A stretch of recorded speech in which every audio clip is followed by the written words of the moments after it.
在咧新闻来关心社会消息，德林帮进前办春酒办甲真请赢，不过即马惊衰有难。警方调查当时参加的人员破一件以名人会为首的爱情诈骗集团。姓市的主嫌是名人会车组的组长，因太太伫酒店上班，不时提供酒客者的资料，用各种理由骗这人客的汇款。两来尚无有49个人受害，捕获的数值超过1500万。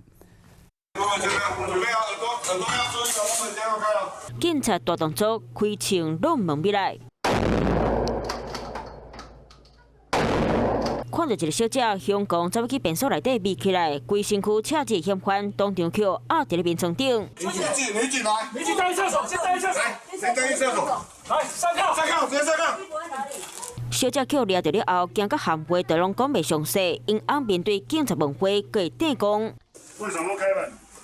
没有听到，没有听到，这里还敲门敲这么多，直接上铐。这对正大胆翁仔某会防定调的，就是因为进前德联邦民政会请赢办春酒，警察针对出席名单继续做调查，发现这个以民政会车组为首的诈骗集团，姓市组长的太太拄好就伫咧酒店上班，三个时就提供人客名单，主嫌则个老细汉的囝做是酒店小姐，和人客用来开讲，甲被害者骗甲公公西。 不管小姐讲要医药费或者是投资，拢欢喜甘愿来汇款。上济一摆佮汇到185万，2年落来上少到49个人受害，拢总共拐卖1500万。有查扣了这个新台币1500万左右的一个不法财产，可以顺利的把这些被害人的不法所得来去还给我们被害人。对，举办春酒的这个名人会人堂名人会的这些帮派分子。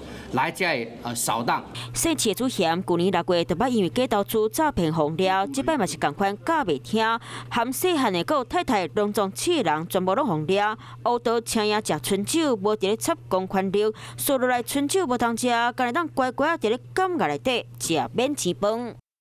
有事没事，赶紧转开华视，还没有订阅华视的 YouTube 频道吗？赶紧按赞、订阅、开启小铃铛，我们华视 YouTube 见。